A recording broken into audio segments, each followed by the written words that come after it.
Welcome to our channel. నేను మీ లక్ష్మణ్. ప్రస్తుతం మనతో పాటు ఉన్నారు ప్రముఖ real estate expert doctor Nandi Rameshwar Rao గారు. సార్ నమస్తే. నమస్తే అండి. ఏంటి హైదరాబాద్ మార్కెట్లో అసలు ఏం జరుగుతుంది? గత 6-7 నుంచి కూడా కొంత స్తబ్దతగా ఉన్నదని చెప్పి వినిపిస్తున్న మాట. అయితే నిన్న ట్రేడై ప్రాపర్టీ షో కూడా పెట్టారు. 60 నుంచి 70 కంపెనీలు అంటే మేజర్గా డెవలపర్స్ అందరూ కూడా అక్కడ పాల్గొన్నారు. సో దీనికన్నా ఒక రోజు ముందు ముఖ్యమంత్రి గారితో కూడా వాళ్ళు గెట్ టుగెదర్ మీట్ అయ్యారని చెప్పి కూడా మనకు వినిపించిన మాట. కాస్త ఉత్సాహంగానే నిన్న ఆ ట్రేడై ప్రాపర్టీ జరిగినట్టు కూడా కనబడుతుంది. ఎందుకంటే ముఖ్యమంత్రి గారు మంచి హామీలు ఇచ్చారు. ఇక నుంచి రియల్ ఎస్టేట్కి ఇక పరుగులు పెడుతుంది కానీ స్టేబుల్గా ఉండే అవకాశం లేదని చెప్పి కూడా నిన్న జరిగిన మీటింగ్లో మనం కూడా వినడం జరిగింది. అసలు ఏం జరుగుతుందంటే మీరు ఏం చెప్తారు? ఇది మొన్న గత 7 నెలలుగా టోటల్ తెలంగాణ మార్కెట్ కన్ఫ్యూజన్లో ఉంది. ఎందుకంటే రియల్ ఎస్టేట్ అనేది the top most department where we get revenue. డబ్బులు వచ్చేది ఎవరంటే ఇప్పుడు ఒకప్పుడు అగ్రికల్చరు, ఫార్మా, సాఫ్ట్వేర్ అన్నీ మించిపోయి డబ్బులు క్విక్గా కావాలంటే ది ఓన్లీ డిపార్ట్మెంట్ ఇది రియల్ ఎస్టేట్. అటు ఏజెంట్లకు కానీ, అటు బిల్డర్స్ కానీ, అటు గవర్నమెంట్ కూడా. ఇక్కడ win win situation to all 3. అయితే మొన్న జరిగిన మీటింగ్లో బిల్డర్స్ అందరికీ కొన్ని అంశాల మీద డౌట్స్ ఉండే. అసలు ముందుకు ఎలా సాగబోతున్నాం, గత అసెంబ్లీ ఎలక్షన్ దగ్గర కూడా కొద్దిగా మందకొడిగా సాగుతుంది, అంత స్వింగ్లో లేదు, ఇది ఇలాగే కంటిన్యూ అవుతుందా, బూస్ట్ అవుతుందా, ఏంటి గవర్నమెంట్ అసలు సపోర్ట్ ఇస్తుందా ఇవ్వదా, ఇలాంటి క్వశ్చన్లు అన్నిటికీ తెర తీశారని చెప్పవచ్చు రేవంత్ రెడ్డి గారు. ఎందుకంటే వీళ్ళకి ఒక మాట అన్నారంట, మీరు ఏ దిశలో వెళ్ళాలనుకుంటున్నారో మీరందరూ డిస్కస్ చేసుకొని, అంటే టాప్ బిల్డర్స్ కానీ మేజర్ బిల్డర్స్ ఎవరైతే కమ్యూనిటీలో ఉన్నారో మీరు డిస్కస్ చేసుకొని మీరు నాకు సబ్మిషన్ ఇవ్వండి, ఒక ప్రపోజల్ ఇవ్వండి. సార్ ఈ విధంగా వెళ్తే హైదరాబాద్ బాగుంటుంది, తెలంగాణ బాగుంటుంది. అయితే ఒక్క మాట మాత్రం గుర్తుపెట్టుకోండి, ఆ చేసిన తరుణంలో గవర్నమెంట్ బెనిఫిట్ కూడా మైండ్లో పెట్టుకోండి. ఇది ఇంపార్టెంట్ అండి.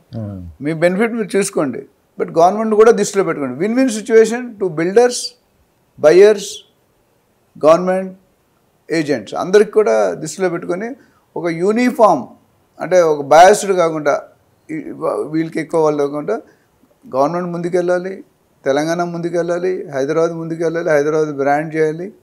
ఆ విధంగా మీరు ఇవ్వండి. నేను అంగీకరించడం అంటే నేను సానుకూలంగా ఉన్నాను. ఇప్పుడు ప్రస్తుతానికి మీరు ఇచ్చిన ఏవైతే ప్రపోజల్ ఉన్నాయో దాన్ని పరిశీలించి గవర్నమెంట్ తరపు నుండి మెజారిటీ ఆఫ్ దమ్ నేను అంటే అనుసరించడానికి ట్రై చేస్తాను, యాక్సెప్ట్ చేయడానికి ట్రై చేస్తాను. ఏదైనా కొన్ని ఉంటే will have one more discussion. దీంతో అటు పాలసీలు కానీ, అటు ఫండ్స్ రిలీజ్ కానీ, అయితే లేఅవుట్ కానీ, ల్యాండ్స్కేపింగ్ కానీ, టెక్నాలజీ కానీ, మోడర్నైజేషన్ కానీ, మూసీ రివర్ ఫ్రంట్ కానీ, ఇవన్నీ కూడా ప్రస్తావనలోకి వచ్చాయి.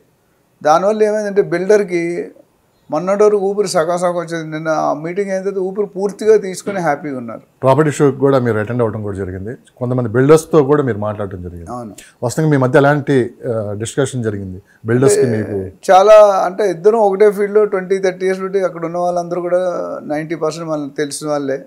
చూసారు, మాట్లాడడం కూడా, ఇంటరాక్ట్ కూడా చేసాం. చాలా పాజిటివ్ స్పందన కనిపించింది బిల్డర్స్ దగ్గర నుండి. Right from national vice president IGBC దగ్గర నుండి CREDAI president, CREDAI vice president, secretary, వీళ్ళందరూ కూడా చాలా పాజిటివ్గా స్పందించారు. చాలా సానుకూలంగా ఉంది. ఎందుకంటే మన కంట్రీ అంటే తెలంగాణ స్టేట్ కానీ హైదరాబాద్ కానీ డెవలప్ కావాలంటే బిల్డర్స్ తాలూకా పాత్ర ఎంతో ఉంది. గవర్నమెంట్తో పాటు బిల్డర్స్ పాత్ర కూడా ఉంది. ఇన్ఫ్రాస్ట్రక్చర్ బిల్డ్ కావాలి, బిల్డింగ్స్ బిల్డ్ కావాలి, కమర్షియల్ రావాలి, రీటైల్ రావాలి.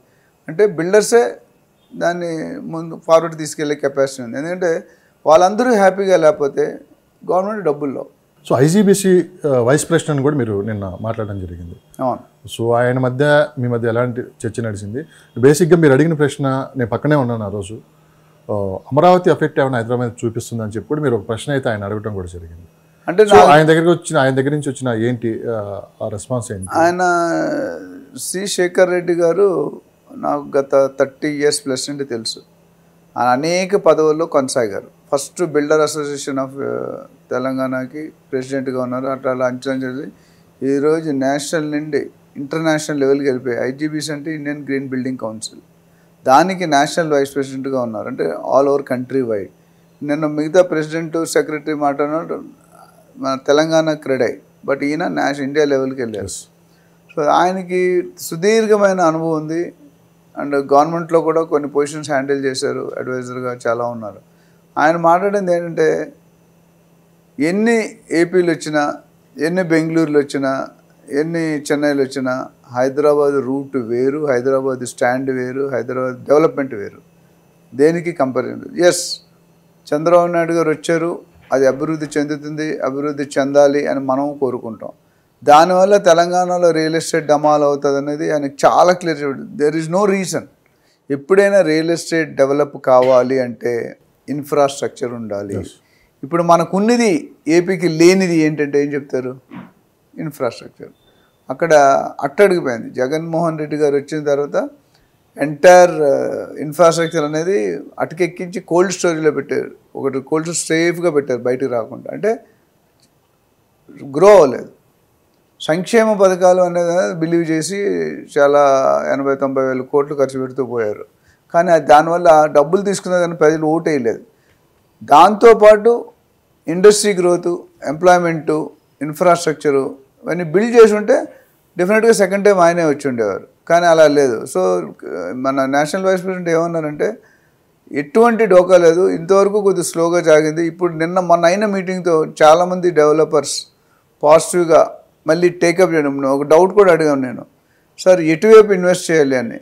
ఎటువైపు అంటే ఓఆర్ఆర్కి దగ్గరలో RRRకి దగ్గర, ఓఆర్ఆర్ టు RRR మధ్యలో ఎక్కడైనా the real estate is going to grow, multifold అవుతుంది. ఓఆర్ఆర్ RRR మధ్యలో ఎందుకంటే గ్రోత్ కారిడార్. ఇప్పుడు ఏమైందంటే డిమాండ్ వెస్ట్ జోన్లో బాగా పడిపోయింది. దానివల్ల ఏమైంది, మీకు రేట్లు ఏవైతే ఉన్నాయో డిమాండ్ ఎక్కువ ఉంది, సప్లై తక్కువ ఉంది. కాబట్టి రేటు 10,000 నుండి 20,000 నుండి దాఖలా లేకుండా 1,00,000-2 లక్షలు అయిపోయింది గజం. సామాన్యుల ప్రజలు కొనుక్కోవాలంటే it does not work out. So నిన్న మరో ప్రశ్న కూడా మీరు అడిగారు, IGVC వైస్ ప్రెసిడెంట్ని. లుక్ ఈస్ట్ పేరుతో కూడా ఒక కొత్త పాలసీ తీసుకుని వచ్చి ఆ లొకేషన్ మొత్తం డెవలప్ చేస్తానని చెప్పి కూడా అన్నారు. ఎంతవరకు వచ్చింది ఏంటి అని కూడా అడిగారు. ఇప్పటికే విజయవాడ హైవేకి అయితే 6 లేన్లు రావటం. అవును. సో అటువైపు కొంత ఇప్పుడు ఇన్వెస్టర్స్ చూసే ఆలోచనలు కూడా ఉన్నట్లు కూడా డెఫినెట్గా నేను అడిగిన ప్రశ్న ఏంటంటే 20 సంవత్సరాల క్రితం విజయవాడ హైవేతోనే రియల్ ఎస్టేట్ స్టార్ట్ అయింది. ఒకప్పుడు ఈ హైవేలన్నీ ఖాతరలేదు, అంటే లెక్కలోనే లేవు. Vijayawada to Hyderabad to Vijayawada highway ఏదైతే ఉందో ఆ రోడ్డుకి ప్రాముఖ్యత చాలా ఉండేది. అన్ఫార్చునేట్లీ ఆ గవర్నమెంట్ వాడడం వల్ల, పాలసీలు వాడడం వల్ల విజయవాడని వెనక్కి నెట్టేశారు. ఏదైతే ఈస్ట్ జోన్లో ఉందో వరంగల్ హైవే కానీ, సాగర్ హైవే కానీ, విజయవాడ హైవే కానీ కొద్దిగా మందకూడి అంటే ఆల్మోస్ట్ స్టాండ్ స్టిల్. గత 15 సంవత్సరాలు కొనుక్కుంటే పెద్దగా రెట్టింపు అవ్వలేదు ఇన్వెస్ట్మెంట్ అనేది. నాకు తెలిసిన మా క్లోజ్ ఫ్యామిలీ మెంబరే 15 ఇయర్స్ బ్యాక్ యాదగిరి గుట్ట దగ్గర కొన్నారు, పాత యాదగిరి టెంపుల్ దగ్గర. ఎంత కొన్నారు? 1000 రూపాయలకు కొన్నారు. ఈరోజు 15 సంవత్సరాలు అంటే ఎంత అయిపోవాలి? దాదాపు 10,000 అయిపోవాలి ఇప్పుడు అది జరుగుతుంది. కానీ అది 2,000-1,800 ఉంది. సో గ్రోత్ అనేది లేదు. ఇన్వెస్టర్ ఎక్కడ పెడతారు డబ్బులు? ఎక్కడ గ్రో అవుతే అక్కడ పెట్టుకుంటారు. ఓకే. సో లుక్ ఈస్ట్ అనేది మైండ్లో ఉంది. అక్కడ ఏమవుతుందంటే నాకు అర్థమైంది, ఐటీ ఎక్కడ పెట్టాలి, ఇండస్ట్రీ ఎక్కడ పెట్టాలి, స్పోర్ట్స్ సిటీ ఎక్కడ పెట్టాలి, మెట్రో ఎంతవరకు పెట్టాలి, దీని మీద ఇంకా ప్రణాళికలు జరుగుతూనే ఉన్నాయి, డిస్కషన్ జరుగుతూనే ఉన్నాయి. అదొక కొలిక్కి వస్తే మేబీ అది టేక్ ఆఫ్ చేస్తుంది. బట్ డెఫినెట్గా it will take some time అనేది క్లారిటీగా చెప్పారు ఆయన.